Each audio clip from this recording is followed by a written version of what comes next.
ആര്യങ്കാവ് ശ്രീധർമ്മശാസ്താ ക്ഷേത്രത്തിലെ പുനരുദ്ധാരണ പ്രവർത്തനങ്ങളുടെ പുരോഗതി വിലയിരുത്താൻ Devaswom board member advocate K Raju ക്ഷേത്രം സന്ദർശിച്ചു.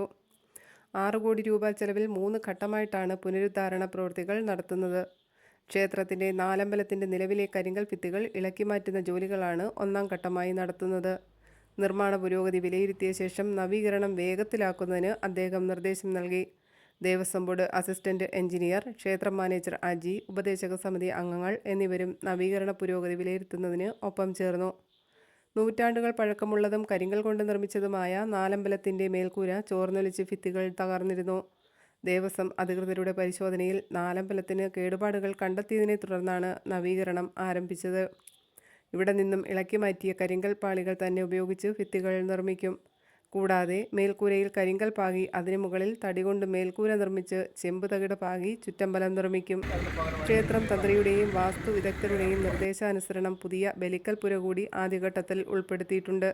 അടുത്ത ശബരിമല സീസൺ ആരംഭിക്കുന്നതിന് മുൻപ് 1ാം ഘട്ടം പൂർത്തീകരിക്കും. Board news, Aryankavu.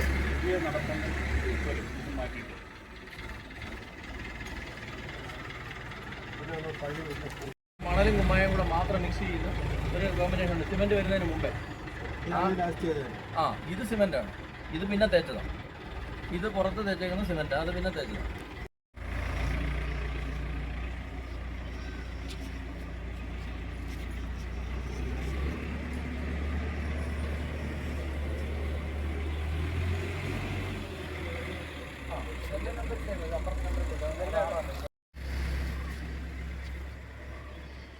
ഉണ്ട്.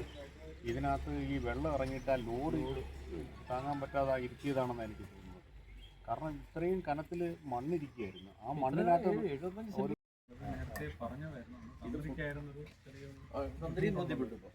ബോധ്യപ്പെട്ടിട്ടുണ്ട്. കാരണം ഇത്രയും സ്ട്രക്ചർ നമ്മൾ ഇതിനടിയിലൊന്നുമില്ല, ഈ ഒരു കല്ല് മാത്രമേ ഉള്ളൂ. ഇതിനടിയിലൊന്നുമില്ല. കാര്യം അന്നത്തെ കാലത്ത് അങ്ങനെ ഒരു ചെയ്ത് വെച്ചേക്കുന്ന ഇതേ ഉള്ളൂ. തൊടുമ്പോൾ മറ്റേ തൊണ്ടൊന്നും നമുക്കല്ല. ആദ്യം തൊണ്ടി നമുക്കത് അതൊന്നും. അത് കഴിഞ്ഞ് ബാക്കിലത്തെ ഈ സൈഡ് കൊണ്ട് ഇരുത്തിയേക്കും. കാര്യം ഇത് ഇങ്ങോട്ട് കൊണ്ട്, പക്ഷെ നമുക്കിത് അടിയിലായി പോകാൻ അറിയാൻ പറ്റുന്നില്ലെന്നേ ഉള്ളൂ. ലോഡ് അതുപോലെ സാറേ മേളിൽ ഇരിക്കുന്നത്. ഞാൻ പറഞ്ഞില്ല, എൻ്റെ ഒരു കണക്കൂട്ടിൽ ഞാൻ പറഞ്ഞ 200 ടണ്ണ് സാധനം മേളിൽ വേസ്റ്റ് ഇരിക്കുക. ഈ ആഷ്ലാർ തന്നെ വെച്ചിട്ടാണ് അതിൻ്റെ മുകളിലും ഇറഗുലർ ഷേപ്പാണ്. അപ്പോൾ ഇത് ലെവൽ ചെയ്യാൻ വേണ്ടിയിട്ട് ഇവർ അന്നത്തെ കാലത്ത് സുർക്കി പോലെ എന്തോ ഒരു മിശ്രിതം ഉണ്ടാക്കിയിട്ട് അത് വെച്ച് ലെവൽ ചെയ്തിരുന്നതാണ്. അപ്പോൾ അത് ഏകദേശം ഒരു 1.5 അടിയോളം പൊക്കം ഉണ്ടായിരുന്നു. പിന്നീട് ഇത് പല കാലഘട്ടങ്ങളിൽ ഈ ലീക്ക് വന്നപ്പോൾ ഇവർ കോൺക്രീറ്റ് ചെയ്ത് 4-5 ലെയർ കോൺക്രീറ്റ് വന്നിട്ടുണ്ട്. അപ്പോൾ എന്ത് സംഭവിക്കുന്നത് വെച്ച് കഴിഞ്ഞാൽ ഈ കോൺക്രീറ്റിൽ എവിടെയും ലീക്ക് ഉണ്ടായിട്ട് ഈ സുർക്കി കംപ്ലീറ്റ് നനഞ്ഞ് വലിയ വെയിറ്റ് ആയിട്ട് വീഡിയോ മൊത്തം സാറിന് അയച്ചിട്ടുണ്ടായിരുന്നു. മൊത്തം വീഡിയോ എല്ലാവർക്കും, ഞാൻ കമ്മീഷൻ ഉൾപ്പെടെ എല്ലാവർക്കും, പ്രസിഡന്റ് ഉൾപ്പെടെ എല്ലാവർക്കും വെച്ചിട്ടുണ്ട്. കാര്യം അത് അത്രയും ഒരു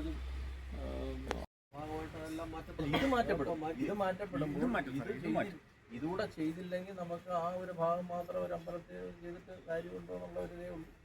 തന്ത്രിയുടെയൊക്കെ ഒരു അദ്ദേഹം 2 മണിക്ക് തന്ത്രി സമിതി കൂടെ 2 മണിക്ക് വരും. അടച്ചിട്ടിരിക്കുകയാണ് സാറേ. അല്ല, അത് മാറ്റുമ്പോൾ ഇത് ഷേപ്പിൽ തന്നെ ആയിരിക്കും പിന്നെ.